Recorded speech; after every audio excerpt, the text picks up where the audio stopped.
Hello children, welcome back to Insight Engine Academy. So now today's class is reflection of light at curved surfaces. This is a chapter in 10th class. This is the first chapter and very important chapter. Okay. So today we are going to learn how to derive the mirrors formula. Okay. Using this mirrors formula, okay, this formula especially gives the relation between the focal length, image distance and object distance. Okay.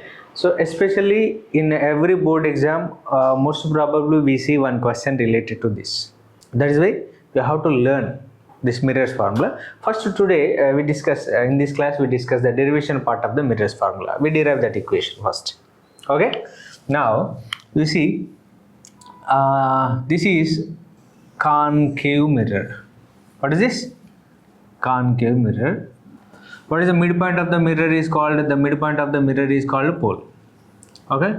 The center of the sphere is called the center of the curvature. A line joining the pole and the center of the curvature is called principal axis. Yes. So this is focus, principal focus, or it is also called focal point. Let's say an object is placed on the principal axis here. This is AB. So AB is the height of the object. What is AB?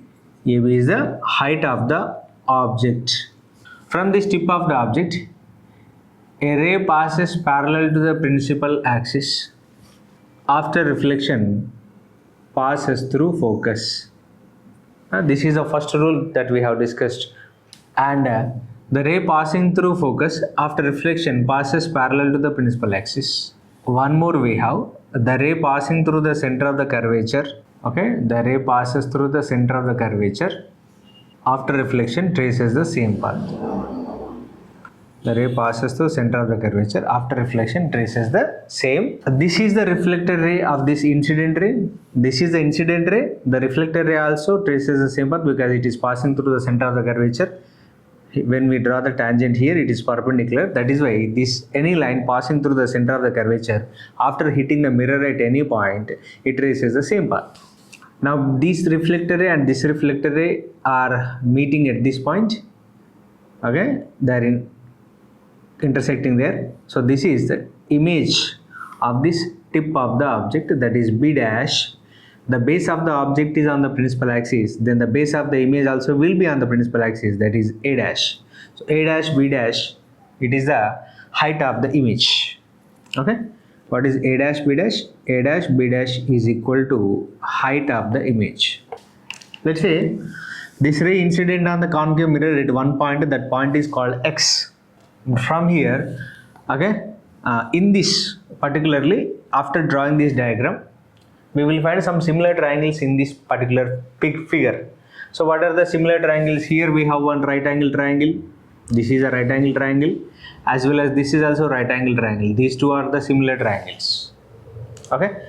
So similar triangles, this is, they look like same. This is right angle triangle, this is right angle triangle. These are the similar triangles. Same, this kind of similar triangle we see here.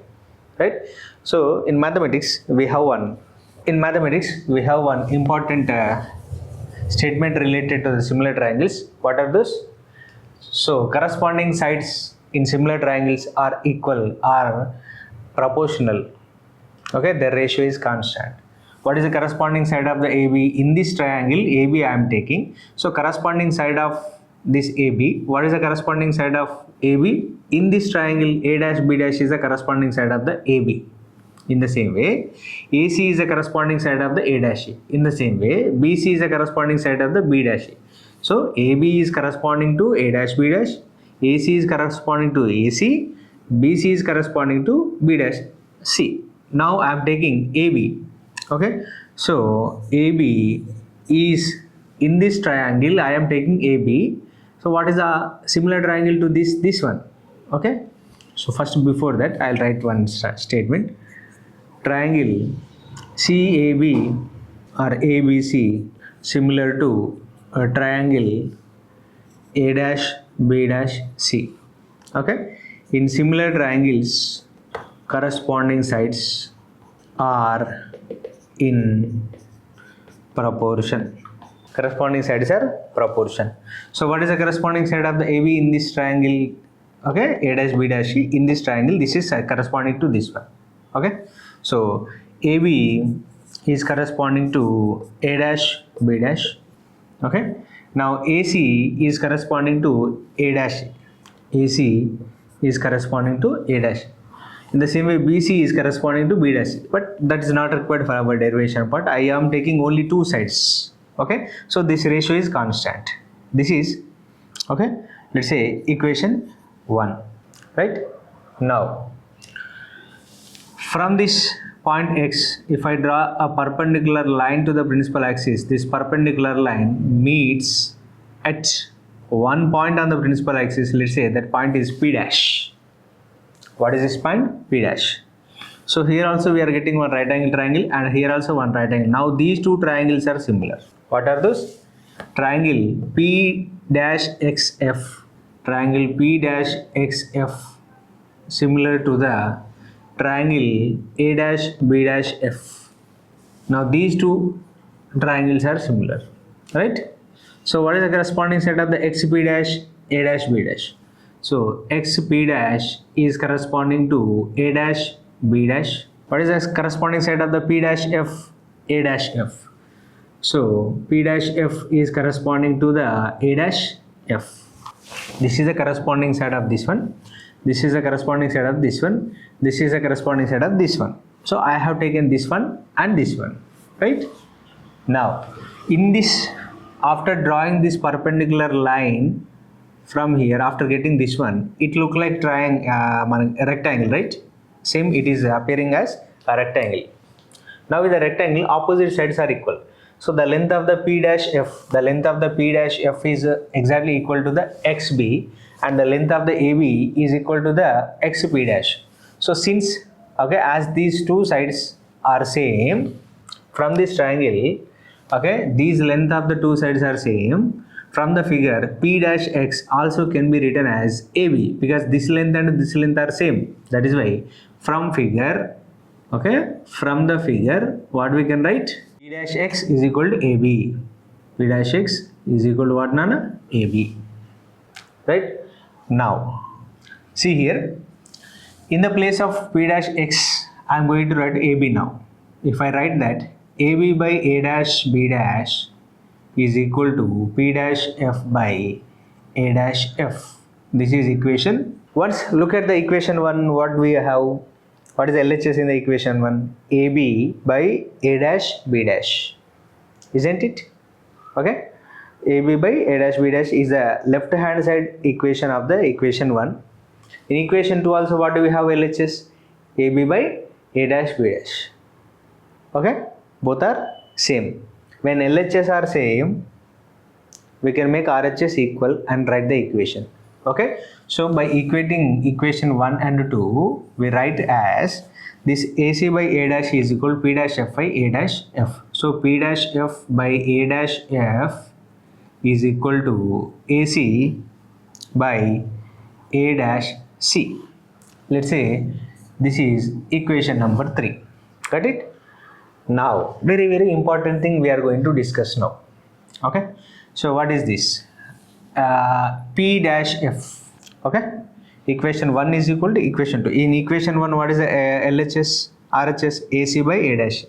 In equation 2, what is RHS? P dash F by A dash F. So these both we make equal. Now we are going to find the P dash F value.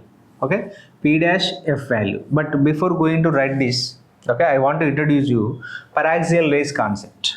So what is a paraxial rays? What are the paraxial rays? See, if you take this concave mirror, okay, this is principal axis. Some rays incident on the mirror and they are passing very close to the principal axis. Very close to the principal axis. The rays which are close passes very close to the principal axis, they are called paraxial rays. Okay, what they are called? Paraxial rays. These are called paraxial rays. The rays passes very close to the principal axis are called paraxial rays. Okay, but what happen when rays are incident far away from the principal axis? These are called marginal rays. Okay, so two different types of rays we have. So these marginal rays meet at one point, and these paraxial rays meet at one point. The focus will be different actually. Whenever we talk about the mirror with big aperture, when we use the big mirrors, okay, very big mirrors, this thing will happen. But in our lesson, we are dealing with mirrors of small aperture. What is the aperture size of our mirror? Very small, okay, approximately 5 centimeters, 4 centimeters only. The aperture is very less. That is why all the rays considered as paraxial rays, okay. As the mirror has a less aperture, all the rays considered as paraxial rays, okay. When rays are paraxial, what happen? You see, if I draw, this is the principal axis. If I draw one ray here, okay, when draw the perpendicular line, this perpendicular line meets the principal axis at this point. This is a pole, this is a pole dash. There is a small separation between this P and P dash. If you draw the same thing for the paraxial rays, what happen when you draw the paraxial rays, perpendicular line from this point, this P dash and P almost they are coinciding each other, right? So there is no difference between the P and P dash. So P and P dash both are same. For which rays? Paraxial rays, okay? So P dash is equal to P for paraxial rays. The rays which are passing very close to the principal axis are called paraxial rays.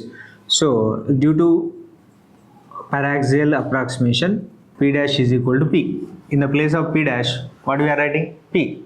Because of this paraxial rays, P and P dash are almost the same. That is why. So in the place of P dash, I am going to write P. Now the equation will become PF by A dash F is equal to AC by A dash C. Okay? Right. Let's say this is equation number 4. Now one by one we are going to find. P stands for pole. F stands for focus. The distance between pole and focus is called focal length. So PF is equal to focal length. A dash F. A dash means image. F means focal length. We want A dash F. How do you find the A dash F? See here. This is A dash and this is F and this point is P. Okay. I want this part. So what I do? I will complete measure from P to the A dash. From this, I will subtract this part. Okay. When I subtract this particular part from this total part, I will get this one. If I want A dash F, I have to measure from P to A dash. Then I have to subtract this PF from this PA dash. Then I will get A dash F. Okay. I hope I want this part. This is the total part. If you subtract this part, I will get this part. Right. In the same way. So here I am writing A dash F. I want this part. So total part is PA dash. Okay. A dash F is equal to. A dash F is equal to total part is P to the A dash. P A dash minus. Okay. P A dash. I want this part. From this complete part, if I subtract this part, I will get this one. So P A dash minus PF. Okay. Next. Here. A dash F is finished, PF also finished. Now AC, where is the A? Here we have A, here this is C. Now this part we want. From P to the A measure from P to the A, measure P to the C, subtract completely this PC from the PA, okay, then you will get AC. So this is the part we want. From here to here you measure, this part you subtract, then we will get this one, okay. Then what do we get here? AC is equal to PA minus PC. P to the A minus P to the C, then we get AC. Next A dash C. This one we want. A dash C. Already A dash F is finished previously. Now A dash C. So PC minus PA dash. A dash C is equal to PC minus PA dash. Now we have to substitute all the values in equation 4. Substitute all the values in equation 4. If you substitute all the values in the equation 4, in the place of PF, what we have to write? F. Okay. So next, in the place of A dash F, what we have to write? PA dash minus PF is equal to AC. In the AC value, what nana? PA minus PC.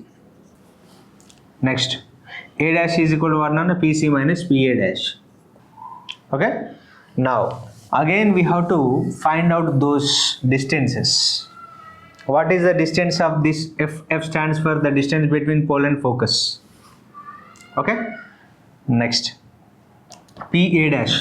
P means pole, A dash means image. The distance between pole and image is called image distance. This is image distance V.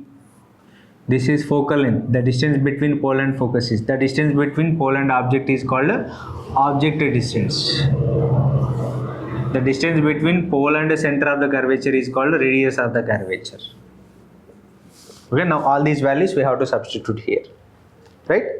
So P A dash. P A dash, what is this? V. P A dash is equal to V naught. P A dash is equal to V. Okay. Next, P F. The distance between pole and focus is called focal length. P F is equal to focal length. Next, P A. The distance between pole and object is called object distance. P A is equal to U. P C. The distance between pole and center of the curvature is equal to radius of the curvature. P C is equal to R. That is equal to 2F. Radius of the curvature is equal to 2 times of focal length. This relation already we have discussed in the previous video. Yes or no? Next, P A dash. The distance between pole and A dash. P A dash. Okay. So this is equal to image distance V. P A dash. Already we have written image distance. All these values we have to write in this equation. If you write all those values in the equation, F is F as it is by P A dash. What is P A dash value? P A dash value is V minus P F. The distance between pole and focus is called focal length, is equal to P A minus P C. P A means object distance, P C means 2F by P C minus P A dash. P C means 2F. Okay, radius of the curvature 2F, 2 times of focal length, and P A dash nothing but image distance. Okay. Now we have to do the cross multiplication of this one. If we do the cross multiplication of this one, so U minus 2F into V minus F is equal to 2F minus V of F we get. U into V, UV. U into minus F minus UF, minus UF into V minus 2FV, minus into minus plus 2F into F, 2F square is equal to 2F into F, 2F square minus into VF minus VF. Okay, now you have to bring this 2F square, 2F square cancel. Okay, so bring this minus VF this side. So UV minus UF minus 2FV minus FV. FV, VF both are same is equal. This minus FV will become plus FV is equal to 0. So UV minus UF minus FV minus 2FV plus FV. Then minus FV, 1FV is equal to 0. So bring this any one of the term. Okay. So minus FV from LHS to RHS. Then UV minus UF is equal to FV. Let's say this is equation 5. So in this UV and UF, U is common. In this UF and FV, F is common. In this FV and UV, V is common. To get the equation, in order to get the equation derivation, we have to divide this complete equation with UVF. Divide the equation with UVF. When you divide this equation with UVF, you get UV by UVF minus UF by UVF is equal to FV by UVF. UV cancel, UF cancel, FV cancel. Then what is remaining? 1 by F. What is remaining here? 1 by F minus, okay, V is remaining here. 1 by V is equal to 1 by U. So then 1 by F is equal to 1 by U plus 1 by V. I bring this minus 1 by V from LHS to RHS. So A plus B is equal to B plus C. So this can be written as this. So this is our mirrors equation. F stands for focal length, V stands for image distance, U stands for object distance. This formula gives the relation between those three. Okay. So this is the important formula. You need not to learn this complete derivation part for exams, because this kind of derivations won't come in exam, but this is only for understanding purpose. But this is very, very important. Formula is very, very. You have to remember the formula. F stands for focal length, V stands for image distance, U stands for object distance. Especially it gives the relation between among these three. 1 by F is equal to 1 by V plus 1 by U. Okay. So please learn this formula. Note down this derivation part in your notebook.